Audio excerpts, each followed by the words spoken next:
اس سے پہلے آیت کریمہ کے اندر صحابہ کرام سے یہ خطاب کیا گیا تھا، بتایا گیا تھا کہ کفار کو اے محبوب آپ کہہ دو کہ عنقریب تم مغلوب بھی ہوگے اور جہنم کی طرف تمہیں جو ہے جمع بھی کیا جائے گا۔ بہرکیف اور آج کی جو آیت کریمہ ہے یہ آیت کریمہ بدر کے واقعے سے تعلق رکھتی ہے۔ سب سے پہلے بدر کا معاملہ کیوں درپیش ہوا؟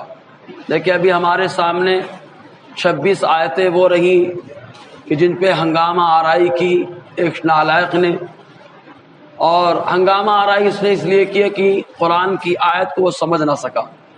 دیکھیے قرآن کو جو سمجھ لے گا وہ یہی کہے گا واقعتاً یہ ہدایت کی کتاب ہے اور اللہ تعالیٰ نے اس کو ہدایت کے لیے ہی بھیجا ہے۔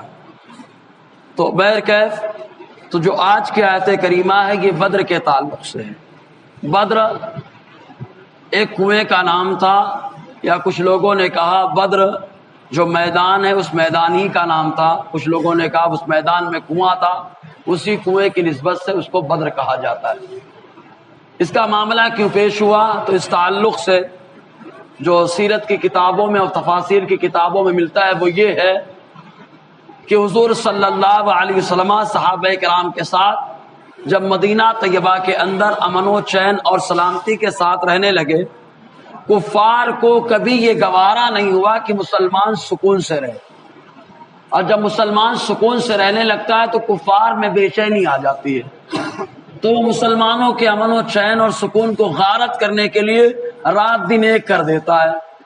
تو یہی ہوا مدینہ طیبہ میں صحابہ کرام کے ساتھ حضور صلی اللہ علیہ وسلم امن و چین اور سلامتی کے ساتھ رہنے لگے، دعوت و تبلیغ کا فریضہ انجام دینے لگے۔ تو مکہ کے باشندوں کو خراب لگا، یہاں سے گئے مکے میں جا کے جمع لیا، مدینے میں جا کے جمع لیا۔ تو ان لوگوں نے سب کو جمع کیا، جتنے بڑے بڑے سردار تھے سارے سرداروں کو جمع کر کے ان لوگوں نے آپس سے مشورہ کیا کہ ہم کو سامان حرب و ضرب یعنی جنگی سامان خریدنا ہے اور مدینے پہ حملہ کر کے مدینے میں مسلمانوں کو نیست و نابود کر دینا ہے۔ ان لوگوں نے یہ منصوبہ بنا لیا، اور اس منصوبے کے تحت ایک کارواں ایک قافلہ تیار کیا گیا ملک شام تجارت کرنے کے لیے۔ چنانچہ اس قافلے کی سربراہی حضرت ابو سفیان رضی اللہ تعالیٰ جو اس وقت ایمان نہیں لائے تھے، اس وقت کی بات ہے ایمان نہیں لائے تھے، تو انہوں نے اپنی قیادت میں رکھی بہرکیف ملک شام تجارت کرنے کے لیے گئے۔ ادھر سے واپسی میں کافی منافع انہوں نے کمایا، اور منافع لے کے چل رہے تھے۔ حضور صلی اللہ علیہ وسلم کو اللہ تعالیٰ نے باخبر کیا، اللہ کے نبی صلی اللہ علیہ وسلم نے صحابہ کرام کو جمع کیا اور کہا کہ یہ قافلہ ہمارے اوپر حملہ کرنے کے واسطے جنگی سامان خریدنے کے لیے کاروبار کرنے کے لیے گئے، لہٰذا ان کا سامان ہم چھین لیں گے۔ دیکھو اگر وہ لوگ جھگڑا نہیں کرتے، اگر وہ جنگی سامان نہیں خریدنے جاتے تو مصطفیٰ جان رحمت صلی اللہ علیہ وسلم صحابہ کرام کو کبھی جو ہے سامان چھیننے پر آمادہ نہیں کرتے۔ آغاز ان لوگوں نے کیا تھا، شروعات ان لوگوں نے کی، اس لیے حضور صلی اللہ علیہ وسلم نے صحابہ کو مشورہ دیا، صحابہ کرام بھی تیار ہو گئے۔ اب مصطفیٰ کہیں سبحان اللہ، آقا کے کہنے پہ تو صحابہ تیار رہتے تھے۔ مصنف ابن عبد الرزاق 5واں حصہ حدیث نمبر 9705 حضور صلی اللہ علیہ وسلم کی شان میں ایک خاتون نازیبہ کلمہ بکتی تھی۔ خالی سرکار نے یہ فرمایا میں یکفینی من عدوی، میرے دشمن سے مجھے کون کفایت کرے گا؟ حضرت خالد ابن ولید کھڑے ہوئے کہا سرکار آپ کا غلام حاضر ہے۔ حضور صلی اللہ علیہ وسلم نے فرمایا فلاں خاتون نازیبہ کلمے بکتی رہتی ہے۔ حضرت خالد ابن ولید رضی اللہ تعالیٰ عنہ پہنچے اور اس کو ذبح کر کے اس کی گردن لے کر کے سرکار کی بارگاہ میں آئے۔ تو صحابہ تو مصطفیٰ کے اشارے کا انتظار کرتے تھے، کیونکہ صحابہ یہی جانتے رہے، صحابہ کا ایمان یہی رہا کہ مصطفیٰ کو جاننا، مصطفیٰ کو ماننا، مصطفیٰ کی حفاظت کرنا یہی ایمان ہے۔ اللہ کی سرتابہ قدم شان ہے یہ، انسان نہیں انسان، وہ انسان ہے یہ۔ قرآن تو ایمان بتاتا ہے انہیں، اور ایمان یہ کہتا ہے میری جان ہے یہ۔ تو صحابہ تو انتظار میں رہتے تھے۔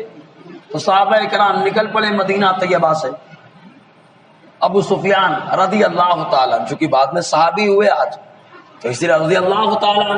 اور پھر کوئی کہے احد میں بڑا نقصان پہنچایا، بہت کچھ کیا.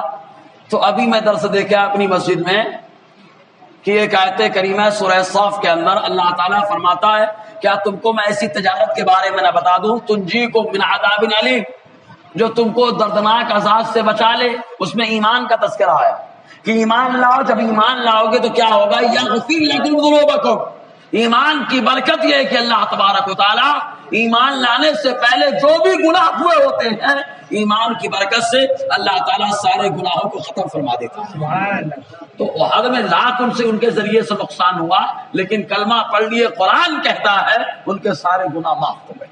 جی تو صحابہ کرام نکل پڑے کہ قافلے کو روکنا ہے، سامان چھین لینا. ادھر ابو سفیان رضی اللہ تعالیٰ عنہ کو خبر لگی تو ان کو ڈاؤٹ ہوا کہ 50 لوگوں پہ مشتمل ہم لوگ ادھر سے آ رہے ہیں، 313 یہ لوگ آئیں گے چھین کے چلے جائیں گے. تو انہوں نے پہلے تو یہ کام کیا کہ ایک شخص جس کا نام زمزم ابن عمرو غفاری تھا، اور اپنے یہاں ایک چیز اور ہے، ہمارے یہاں ابو ذر غفاری بولتے ہیں. ابو ذر غفاری نہیں ہے وہ، ابو ذر غفاری ہے. وہ قبیلہ بنو غفار، قبیلہ بنو غفار سے جس کا تعلق ہوتا ہے اس کو غفاری کہا جاتا ہے، غفاری نہیں. بہرحال تو زمزم ابن عمرو غفاری ان کو پیغام پہنچانے کے طور پر ابو سفیان نے کہا کہ آپ جائیے. اس دور میں جو آدمی جلدی میں ہوتا، پریشانی میں زیادہ ہوتا، تو پہلے تو اپنا کپڑا پھاڑ لیتا، دوسری بات اپنے جانور کی نکیل لگام کو کاٹ لیتا، ناک کو پھاڑ دیتا. یہ نشانی اس بات کی ہوتی تھی کہ بہت پریشان ہے، ان کا قافلہ خطرے میں ہے، لہٰذا یہ مدد کے لیے جا رہا. تو چور بھی ہاتھ نہیں لگاتے تھے. کتنے زبردست اس وقت کے چور اور ڈاکو تھے یار، ہاتھ نہیں لگاتے تھے. حج کرنے کے وقت جو ہے قربانی کے جو جانور جاتے تھے خالی ان کے اوپر نشان لگا دیا جاتا تھا. چور ڈاکو ہاتھ نہیں لگاتے تھے. کیوں؟ قربانی کا جانور ہے. ایسے بھی چور ہوتے رہے، اپنا اصول رہتا ہے. اور اپنے یہاں کے چور اب تو مسجدی میں چلو چپل سالوں نہیں خریدنا، چلو پرانی ہو گئی نئی چپل لانا ہے تو مسجد میں چلو کسی کی چپل بدل کے لے کے آ جاتے ہیں. کیا بات ہے یار، غور کرنے کی ضرورت ہے یار، وہ عرب کے ہیں. بہرحال زمزم پہنچا مکہ مکرمہ. ابو جہل کو پیغام دیا گیا، بتایا گیا. ابو جہل طیش میں، اب چونکہ جوش زیادہ دکھایا نا، خوب جوش دکھا رہا ہے، ساتھ سب کو جمع کیا جائے. اور ادھر ابو سفیان رضی اللہ تعالیٰ نے کیا کیا، مدینے سے جو راستہ جاتا تھا اس کو چھوڑ دیا، ساحل سمندر کا جو علاقہ تھا اس راستے کو اختیار کر کے مکہ کی طرف چل پڑے. ادھر مسلمان مدینے سے نکلے تھے. اب ادھر ابو جہل کو معلوم پڑا. ابو جہل نے پورے میں جو ہے اعلان کروایا، ہر چھوٹے بڑے کو کہا سب کو چلنا ہے. لیکن 2 آدمی گھبرا رہے تھے جنگ میں جانے سے. پہلا جس کو ابو لہب کہا جاتا ہے، جس نے آقا کی شان میں گستاخی کی تو جواب اللہ تعالیٰ نے دیا ہے، اللہ رب العزت نے جواب دیا ہے. تو گستاخ کو جواب دینا یہ اللہ تعالیٰ کی سنت کریمہ ہے. جب جب بندہ سورہ تبت یدا کی تلاوت کرے گا تب تک گستاخ کو اللہ تعالیٰ کی طرف سے جواب دیتا رہے گا. تو ابو لہب اس نے جو ہے جانے سے انکار کر دیا، ایک شخص کو اپنی طرف سے روانہ کیا.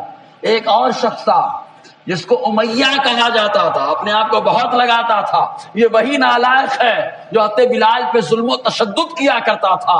لیکن آج میدان بدر کی طرف نکلنے کی باری آئی تو اپنے گھر والوں سے کہتا ہے مجھے بتانا مت. اس کی بیوی بولتی ہے بڑے بہادر بنتے تھے، آج میدان میں جانے کی باری آ رہی تو ساری بہادری چلی گئی.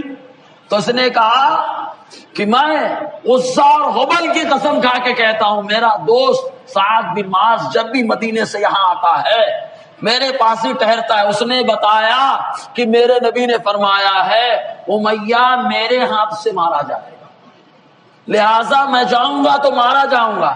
ہے کافر لیکن زبان پہ کتنا بھروسہ ہے یار. سوچیں ہاں، ہے کافر تب بھی جانتا ہے مصطفیٰ نے کہا ہے ہو کر کے رہے گا. ان کافروں کا عقیدہ اتنا زبردست رہا، ذرا سوچے آپ. تو ہم تو مصطفیٰ کے دیوانے ہیں یار. ہمارا عقیدہ تو یہی ہے، وہ زبان جن کو سب ان کی کنجی کا ہے، ان کی نافذ حکومت پہ لاکھوں سلام. ہمارا نظریہ تو یہی ہے. تو امیہ سے ابو جہل نے بڑا دباؤ ڈالا، بڑے دباؤ پریشر میں نکلا. جانتے ہیں ایک جملہ اور بخاری کے اندر پوری حدیث ہے، امیہ نے حضرت سعد سے پوچھا تھا یہ بتاؤ تمہارے نبی نے کہا میرے ہاتھ سے مارا جائے گا، تم حرم میں مارا جائے گا کہ حرم کے باہر؟ کہاں کا تذکرہ کیا تھا؟ یعنی مکے میں یا مکے کے باہر؟ تو حضرت سعد نے کہا میرے نبی نے فرمایا مکے کے باہر، مکے کے باہر مارا جائے گا، حرم کے باہر مارا جائے گا۔ تو اور دہشت میں کہاں جانے کے لیے تیار، گھبرا رہا ہے۔ لیکن ابو جہل نے پریشر بنایا، نکلے 950 لوگ تیار ہوئے اور 50 قافلے کے لوگ بعد میں آ کر کے ملے تھے۔ اس طریقے سے 1000 کی تعداد ہوئی اور نکلے ادھر میدان کارزار گرم کرنے کے لیے۔ شراب مٹکوں میں بھر لیے ان لوگوں نے، ناچنے والی خواتین کو لے لیا، اور یہ ابو جہل اعلان کر رہا تھا کہ یہ تھوڑے سے مٹھی بار ان کو پیس کر کے وہیں پہ جشن منائیں گے، وہیں پہ جشن ہوگا، شراب پی جائے گی، وہیں پر رقاصائیں رقص کریں گی۔ یہ ماحول، یہ نیت سے یہ لوگ نکل پڑے۔ بہر کے مکہ چھوڑ کر کے یہ نکلے۔ ادھر ابو سفیان رضی اللہ تعالیٰ عنہ کا قافلہ مکہ پہنچا۔ جب مکہ آئے تو ان کو معلوم ہوا جا چکے وہ لوگ جنگ کرنے کے لیے، تو دوڑا کر کے سب پر پیغام بھیجا کہ واپس آ جاؤ، اب لڑنے کی کوئی ضرورت نہیں ہے، قافلہ صحت و سلامتی کے ساتھ پہنچ چکا ہے، لہذا جنگ کی کوئی ضرورت نہیں ہے۔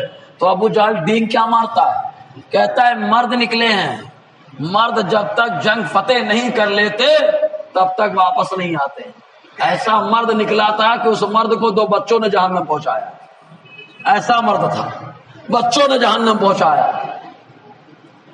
اس کے بعد پیغام بھیجا کہ تم بھی آ جاؤ، تو 50 لوگوں کو لے کے یہ بھی پہنچے۔ اب اللہ کی مرضی دیکھیں، بدر کا اس وقت کا معاملہ آج تو بہت ماشاءاللہ کافی فرق ہے، اب 1450 سال تقریباً گزر گئے۔ اس وقت جو علاقہ ملا تھا کفار کو، وہ علاقہ بڑا اچھا تھا، مٹی ایک دم ہموار، برابر زمین، کنواں بھی ان کو مل گیا، پانی کا انتظام بھی ان کا ہو گیا۔ مسلمانوں کو جو علاقہ ملا، کہیں مٹی برابر، کہیں پہ ریگستانی ریت کا معاملہ، تو مسلمان بڑے پریشان۔ لیکن مسلمانوں کی ساری پریشانی کا حل مسلمانوں کے ساتھ ہی تھا۔ وہ اللہ کے نبی صحابہ کرام فرماتے ہیں ہم لوگ جب گئے تو پریشان تھے، لیکن اللہ تعالیٰ نے ہمارے اوپر بارش نازل فرما دی، مٹی برابر ہو گئی، اور جس کو جتنا پانی چاہیے تھا ہم لوگوں نے پانی بھر لیا، جانوروں کو پانی پلا لیا، سارا انتظام ہو گیا۔ اس کے بعد جب وہ لوگ میدان کارزار میں آئے مکہ کے باشندے، تو صحابہ کرام تھوڑی سی بے چینیاں ہو گئی کہ ہم لوگ تو لڑنے کے لیے نہیں آئے تھے، ہم لوگ تو آئے تھے قافلے کا سامان چھیننے کے لیے، ہمارے پاس تو ہتھیار بھی نہیں ہے، سواری بھی نہیں ہے۔ سواری کا معاملہ یہ تھا کہ ایک گھوڑے پر 4 5 لوگ بیٹھتے تھے باری باری سے۔ خود حضور صلی اللہ علیہ وسلم کی سواری کے ساتھ حضرت علی، حضرت زید بن حارثہ رضی اللہ تعالی عنہما کی باری لگی تھی۔ یہ حضور صلی اللہ علیہ وسلم کے ساتھ سواری پہ بیٹھنے کے ارادے سے رہے، لیکن جب باری باری سے بیٹھنا تھا، آقا علیہ السلام بیٹھتے، جب حضور کے اترنے کی باری آتی، حضرت علی اور حضرت بلال دونوں، حضرت علی اور حضرت زید بن حارثہ دونوں آقا کی بارگاہ میں عرض کرتے سرکار آپ بیٹھے رہیں، آپ کے عوض ہم لوگ پیدل چلنے کے لیے تیار ہیں، ہم لوگ پیدل چلتے ہیں۔ اس طریقے سے صحابہ کرام آئے، اور مہاجر صحابہ کا جھنڈا حضرت علی کے ہاتھ میں تھا، اور انصار صحابہ کا جھنڈا حضرت سعد بن عبادہ کے ہاتھ میں تھا۔ صحابہ کرام میں ایک بے چینی تھی کہ ہم لوگ تو لڑنے کے ارادے سے نہیں آئے، ہماری تعداد بھی کم ہے، سواریاں بھی کم ہے، ہتھیار بھی کم ہے، مقابلہ کیسے کریں گے ان سے؟ مصطفیٰ جان رحمت صلی اللہ علیہ وسلم صحابہ کو جمع کر کے مشورہ کرتے ہیں کیا کرنا چاہیے۔ اکثر صحابہ کرام نے آقا کی بارگاہ میں جانثاری کا اظہار فرمایا۔ ایک صحابی کھڑے ہوئے تھے مقداد، کہتے ہیں اللہ کے نبی صلی اللہ علیہ وسلم اگر آپ کہیں تو ہم سمندر میں کود جائیں گے، ہم حضرت موسیٰ علیہ السلام کے ساتھیوں کی طرح نہیں ہیں۔ کہتے موسیٰ نے کہا کہ چلو قوم جبارین سے مقابلہ کرنا ہے، تو ان لوگوں نے کہا اے موسیٰ ہم یہیں بیٹھے، جاؤ تمہارا رب لا کے لڑ لے، ہم لوگ ان کی طرح نہیں ہیں، ہم لوگ آپ کے ساتھ ڈٹ کے مقابلہ کریں گے۔ رات ہوئی، رات کا معاملہ درپیش ہوا تو کیا ہوا معلوم، ادھر ایک طرف جشن کا ماحول ہے، خرافات ہو رہی ہے، شیطان کا بول بالا ہے، اور ادھر رحمان کے چہرے والے ہیں۔ آقا علیہ السلام کے غلام حضور کی بارگاہ میں موجود ہے، توبہ استغفار کر رہے ہیں، عبادت کر رہے ہیں۔ حضور صلی اللہ علیہ وسلم رات کے اندھیرے میں صحابہ کرام کو لے کر کے میدان کارزار کا مشاہدہ فرما رہے ہیں، حضور معائنہ کر رہے ہیں۔ مسلم شریف کی حدیث پاک حضور صلی اللہ علیہ وسلم نشان رکھ کے ارشاد فرماتے یہاں پہ فلاں کافر مارا جائے گا، سبحان اللہ، یہاں پر فلاں کا، مسلم شریف کی حدیث ہے، حوالہ یاد رکھے، فلاں کافر مانا جائے گا۔ حضرت انس بن مالک بیان فرماتے جب میدان کارزار گرم ہوا اور جنگ ختم ہو گئی، اللہ نے فتح عطا فرمائی، تو ہم نے دیکھا جہاں پر حضور صلی اللہ علیہ وسلم نے جس کافر کے لیے نشاندہی فرمائی تھی وہاں پر وہی کافر مرا ہوا پڑا تھا، وہاں پر وہی کافر مرا ہوا پڑا تھا۔ حضور صلی اللہ علیہ وسلم نے نشاندہی فرمائی تو آقا علیہ السلام کی حوصلہ افزائی حضور صلی اللہ علیہ وسلم نے کی۔ جب سویرا ہوا، معلوم ہے 12 رمضان کو، 12 رمضان اتوار کا دن تھا جب صحابہ کرام بدر کے لیے چلے تھے، اور جس دن جنگ ہوئی 17 رمضان اور جمعہ کا دن تھا، جمعہ کا دن تھا۔ صحابہ کرام کے پاس کوئی ہتھیار نہیں تھا، حتیٰ کہ عکاشہ ان کے پاس تو ایک چھوٹی تلوار تھی، توڑ گئی تھی۔ آقا کی بارگاہ میں عرض کیا سرکار میرے پاس تو لڑنے کے لیے کچھ بھی نہیں ہے۔ حضور صلی اللہ علیہ وسلم نے ایک کھجور کی شاخ توڑی اور توڑ کر عطا فرمائی۔ حضرت عکاشہ فرماتے اس کھجور کی شاخ سے اللہ تعالیٰ نے تلوار کا کام انجام دیا۔ تو وہ صلی اللہ علیہ وسلم نے ایسے صحابہ کرام کی حوصلہ افزائی کی۔ کئی ایسے موقع آئے کہ جنگ میں جب جنگ شروع ہوئی، پہلے کیا ہوتا تھا شخصی جنگ ہوتی تھی، شخصی جنگ 2 لوگ ادھر سے آئے 2 لوگ ادھر سے گئے۔ تو اب چونکہ کفار تعداد میں زیادہ، سامان حرب و ضرب بھی زیادہ اور ہوشیار بھی لڑنے میں تو کیا کہنا، تبھی تو آقا نے کہا تھا ایمان والا سچا مسلمان وہ ہے جس کی زبان اور ہاتھ سے دوسرے مسلمان سلامت رہے، کیونکہ لڑنے بڑے آگے تھے وہ، تو ان کو کنٹرول کرایا گیا، بولنے میں بڑے آگے تھے تو زبان پہ بھی کنٹرول کروایا گیا۔ تو میدان کارزار جب گرم ہوا، شخصی لڑائی کا معاملہ آیا، تو ادھر سے چیلنج آیا کہ آئیے مقابلہ کرنے کے لیے۔ 3 انصاری صحابی کھڑے ہوئے، تو ابو جہل کی طرف سے پیغام آتا نہیں، ہمارے گھرانے کے چاہیے، ہمارے گھرانے کے چاہیے، یعنی قریشی چاہیے، ہم قریشی سے مقابلہ کریں گے۔ آقا علیہ السلام نے اپنے چچا حضرت امیر حمزہ کو پکارا، سبحان اللہ۔ اور یاد رکھو صحابہ کرام میں سے کچھ صحابہ وہ ہیں جو پہلوان رہے ہیں، سبحان اللہ۔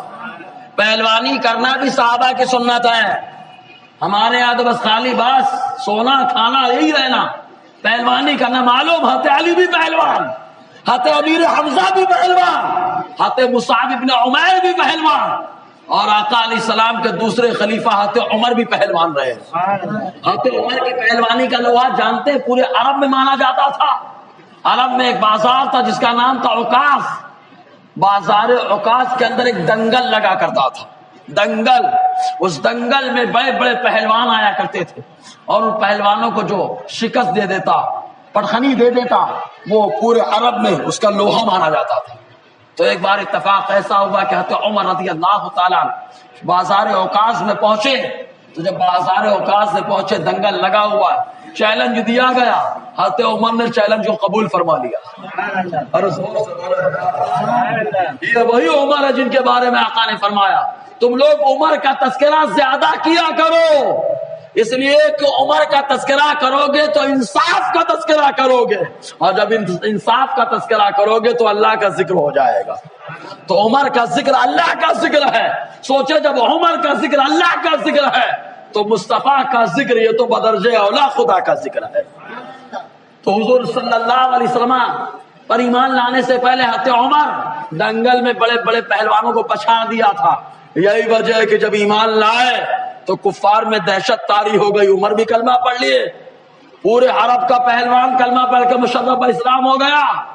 دیکھو پہلوان کو آقا علیہ السلام نے طاقت سے نہیں ہرایا ہے، مصطفیٰ نے پہلوان کو اپنی دعاؤں سے، مراد رسول ہے حضرت عمر رضی اللہ تعالی۔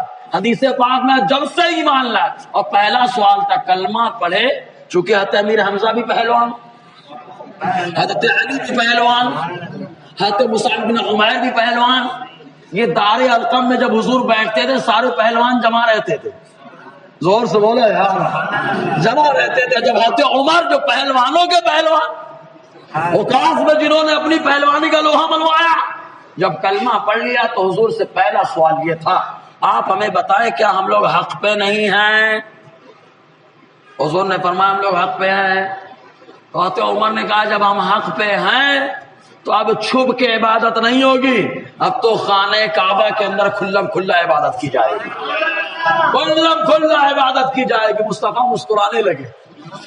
اسی دن حضرت عمر کو لقب دیا مصطفیٰ نے فاروق، فاروق مطلب حق اور باطل کے درمیان فرق کرنے والا۔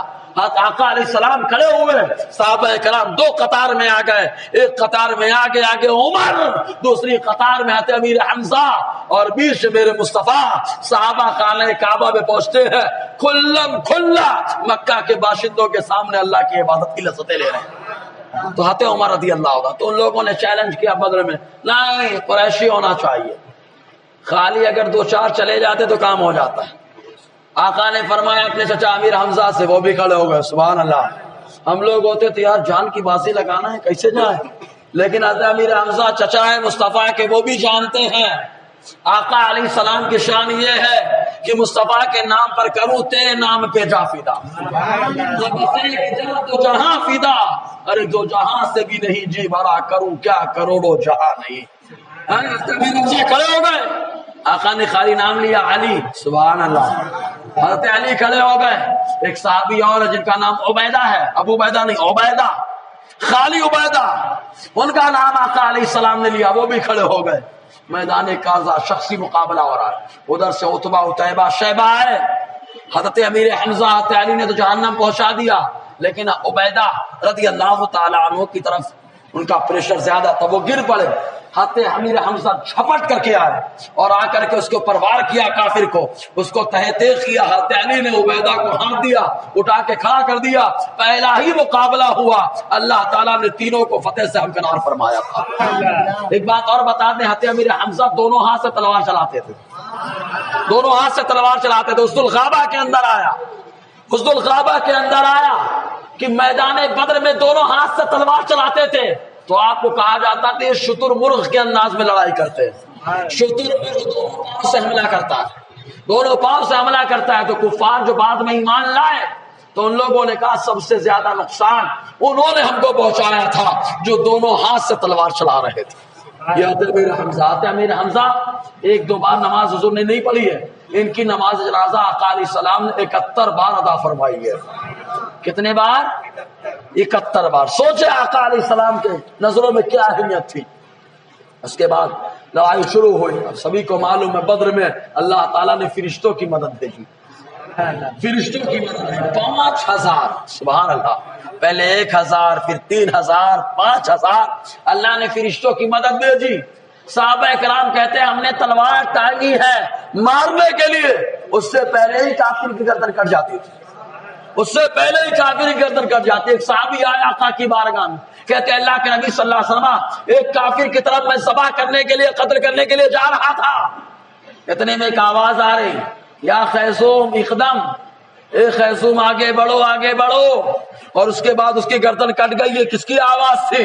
آقا نے فرمایا جو بول رہے تھے وہ جبرائیل ہیں، اور جس جانور کے بارے میں بول رہے تھے وہ جبرائیل کی گھوڑی ہے، جس کا نام خیسوم ہے، اس کو آگے بڑھنے کا حکم دے رہے ہیں۔ تو اللہ تعالیٰ نے فرشتوں کے ذریعے سے مدد فرمائی، فرشتے مدد کرنے کے لیے آ گئے، جبرائیل علیہ السلام مدد کے لیے آ گئے۔ تو اللہ تبارک و تعالیٰ کی ذات پہ توکل کر کے گئے تھے صحابہ، مصطفیٰ کی ذات پہ توکل کر کے گئے تھے صحابہ، اس لیے اللہ نے فتح سے ہمکنار فرمایا۔ معلوم ہے ابو جہل کو سبھی جانتے ہیں، افرا کے 2 بیٹوں نے مارا نا، جب افرا کے 2 بیٹوں نے مار دیا سبھی کو معلوم، بخاری کی حدیث ہے۔ اس کے بعد آقا علیہ السلام نے حکم دیا جاؤ دیکھو کہاں پہ ہے ابو جہل کو۔ معلوم ہے 1-2 سردار نہیں 24 سردار مارے گئے تھے، کفار کے کتنے سردار مارے گئے تھے؟ 24 سردار، ہمیشہ مارے جاتے ہیں، 24 سردار مارے گئے۔ تو صلی اللہ علیہ وسلم نے حکم دیا تھا، ایک نحیف و ناتواں کمزور جسم کے اعتبار سے صحابی، لیکن علم اتنا زبردست کہ آقا فرماتے میری امت میں دین کی سمجھ سب سے زیادہ اللہ نے عبداللہ ابن مسعود کو عطا فرمائی ہے۔ عبداللہ ابن مسعود ایک دم نحیف و ناتواں کمزور، کھڑے ہوئے آقا کے حکم پر تلاش کرنے کے لیے گئے۔ فرماتے ہیں جب میں پہنچا ابو جہل کے پاس تو وہ آہیں بھر رہا تھا، اس سے گفتگو کی تو کیا کہتا ہے، افسوس میں عرب کا اتنا بڑا سردار اور مجھے مارنے والے دیہاتیوں کے 2 بچوں نے مارا مجھے۔ دیکھو اللہ تبارک و تعالیٰ جو زیادہ ڈینگ مارتا ہے نا اس کے ساتھ معاملہ ایسے ہی ہوتا ہے۔ نمرود نے ڈینگ مارا تو مچھر کو بھیجا ہے نا، ابرہا نے ڈینگ مارا تو ابابیل کو بھیجا، ابو جہل نے ڈینگ مارا تو 2 شہزادوں کو بھیجا۔ اور بلڈنگ مارنے والے ہیں. اللہ تعالیٰ نہ جانے اپنی کس مخلوق کو بھیج کر اپنے محبوب کی عظمت اور پہرا دلوائے گا. بہرکیف تو اس کے بعد عبداللہ ابن مسعود نے اس کی گردن کو وہیں پہ کاٹا. بہت سارے کفار گرفتار ہوئے، حضور کے چچا اور حضور کے داماد بھی گرفتار ہوئے، قیدی ہوئے. جب گرفتار ہوئے تو حضور صلی اللہ علیہ وسلم نے ان کے تعلق سے مشورہ کیا کہ کیا کرنا چاہیے. تو صحابہ کرام میں 2 گروہ ہو گئے. ایک گروہ تھے ابو بکر صدیق رضی اللہ تعالی عنہ کا گروہ تھا، دوسرا گروہ عمر کا تھا. دیکھو اختلاف رحمت ہے، آقا نے فرمایا ابھی کیسے دکھاتا ہوں میں. تو 2 گروہ تھا. حضرت عمر کا کہنا یہ تھا کہ جو جس کا رشتہ دار ہے اسے قتل کرے. میں میرے ماموں کو قتل کروں، علی اپنے رشتہ داروں کو قتل کریں، اور دوسرے لوگ اپنے رشتہ داروں کو قتل کریں، معاملہ ختم کریں. اور قرآن حضرت عمر کے مشورے پہ ہی نازل ہوا ہے. کس کے مشورے پہ نازل ہوا؟ حضرت عمر کے مشورے پہ قرآن نازل ہوا. ابو بکر نے کہا اللہ کے نبی صلی اللہ علیہ وسلم نہیں، فدیہ لیں، آج چھٹکارا دیں. آج فدیہ دیں گے، ان کی نسلوں سے جو بچے پیدا ہوں گے وہ کلمہ پڑھ کے مشرف با اسلام ہوں گے. تو یہ فیصلہ رحمت ہے کہ نہیں؟ اختلاف ہوا آنے والے لوگوں کے لیے رحمت. ان لوگوں نے بعد میں کلمہ پڑھا، حضور کے چچا عباس نے کلمہ پڑھا، سبحان اللہ، حضور کے داماد ابو العاص نے کلمہ پڑھا. تو ان کے لیے اب یہ اختلاف رحمت ہوا کہ نہیں؟ اگر اختلاف نہیں ہوتا، سب کہتے ابو نے جو کہا اسی پہ عمل ہو، تو وہ لوگ تو وہی مار دیے جاتے، کلمہ نصیب بھی نہیں ہوتا. لیکن جیسے اختلاف ہوا، ابو بکر نے کہا نہیں سرکار فدیہ لے کر کے رہائی دی جائے، تو ان کے لیے فیصلہ رحمت ثابت ہو گیا کہ وہ بعد میں کلمہ پڑھ کے مشرف با اسلام ہو گئے. سمجھ رہے نا؟ کلمہ پڑھ کے مشرف با اسلام ہو گئے. اب اس کے بعد آگے کیا ہوا آیت پہ تو کچھ گفتگو نہیں، انشاءاللہ اس پہ گفتگو رہے گی.